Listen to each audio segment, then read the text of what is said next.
So on the subject of motorcycle luggage, you've got to be a little bit careful out there, just purely because there is so much stuff to choose from. And really it runs the full range from your cheap knockoff junk all the way through to your super expensive stuff. And then in the middle, you've got all that kind of hipster stuff knocking around with retro looks and retro performance to boot. Definitely something I personally would stay away from.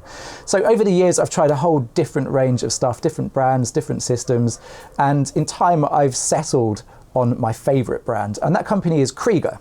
So they're a British company. They've been around, I think, since around 2000, so around 20 odd years. A couple of motorcyclists frustrated with the availability of products aimed at motorcyclists in the outdoor space, so they decided to solve the problem by setting up their own company. It's a great story.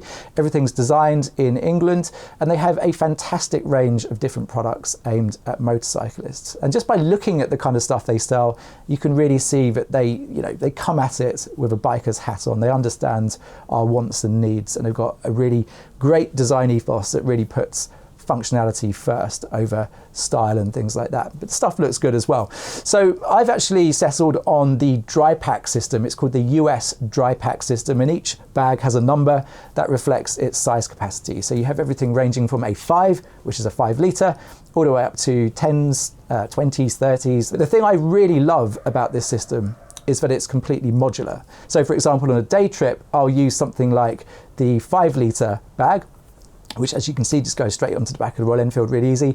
But if I'm going for a weekend camping or something like that, you'll be amazed at how much you can get into these bags. So packing up the US 30, for example, I can put, stoves in there, gas canisters, tents, sleeping equipment, you name it. And then I can actually stack different bags on top of each other. So this particular loadout that you see here, this is 50 litres in total. And as you can see, it's completely modular. So I can take it apart, I can clip different bags on, and I can build a system depending exactly on what I'm doing, whether it's a weekend, a day, a long weekend away. It's super flexible, and that I think is really, really important. When it comes to actually getting it on the bike, that's also super simple. There's a couple of different options. For example, on the Royal Enfield Interceptor 650, as you can see here, I'm using the universal loop systems. This is just a bunch of straps that go around the main frame on the bike.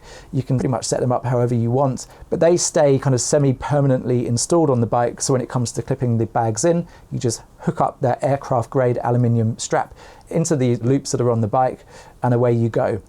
They also do a more bike specific system as well. So for example, here on my Aprilia V4 Tuono, for that bike, I'll use the Aprilia custom built setup, which works with that rather finicky tail design. And again, you'd be amazed at how much you can load onto the tail of this bike using that strap system. So it's really flexible. The great thing about it is whether you're using the universal system or whether you're using a bike specific system, this luggage is going to be able to function across multiple bikes, and it will probably stay in your garage longer than some of your bikes themselves, just by virtue of the fact that it is super easy to get a kit for a particular bike or use that universal system.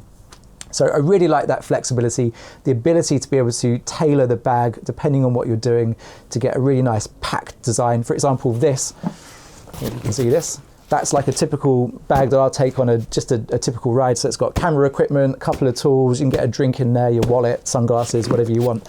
And there's no space for anything to be rattling about in there. So it's really cool in terms of flexibility. So the next thing I love about this is, of course, the performance. Now, I decided to put my money where my mouth is to showcase this to you.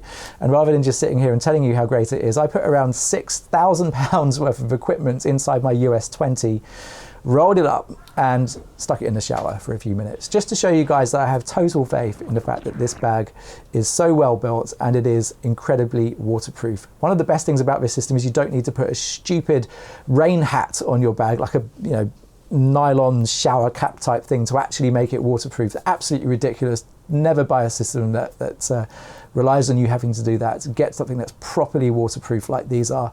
These actually have an inner waterproof liner as well, just to add extra protection. And this is also replaceable. So you can pull this out, you can clean it, you can service it, you can even replace it if it's got damage to it. And that's really, really cool, because the outside of this bag is actually really well made, and a lot of the money goes into that. It's made of a abrasion resistant Cordura fabric. It's got YKK zips. It's just very well made. So if you do get a problem with the waterproofing, the fact that you can just change the inner liner is really cool. The other thing to mention on these bags is the roll design, which is actually really practical. There's nothing worse than having to fight with a bunch of zips when you're trying to get stuff in and out of your bag, or you're trying to look for that one thing that's buried away at the bottom of the bag. Because you've got a massive port, once you unroll the fabric, you can just get your hands in there and it's really easy to find those little bits and pieces that inevitably will be hiding away. So I really like that design. And I also really like the fact that it doesn't rely on zips for its integrity, because zips can fail, and there's nothing worse than a broken zip that's ultimately holding your bag together out on the road, because that can really be a total disaster. So loving that roll design, I think it's really clever, really smart. It keeps the water out. It enables you to get right in there for easy loading and unloading and rummaging around to find your stuff. So finally, let's talk about prices for this stuff, because it's not the cheapest stuff in the world, but I still think it's very good value. So for the 5 litre bag, we're talking around £70. I think the 20 litre bag, the US 20 that I've got, is around £125, and the US 30 comes in at around £145. There's also a 10 litre bag as well, which I don't actually own, so I've just got the 5, 30 and the 20. So there you have it. You know, it's not the cheapest stuff in the world, as I said. It's fairly punchy in terms of pricing, but I think the value that you get from this stuff is really second to none, and I can't rate it highly enough. So I thought I'd let you know what I use in terms of luggage on my bike. Drop a comment down below if you've got anything to say about that. Let us know what you use or your experience with Kriega stuff. And until the next one, ride safe.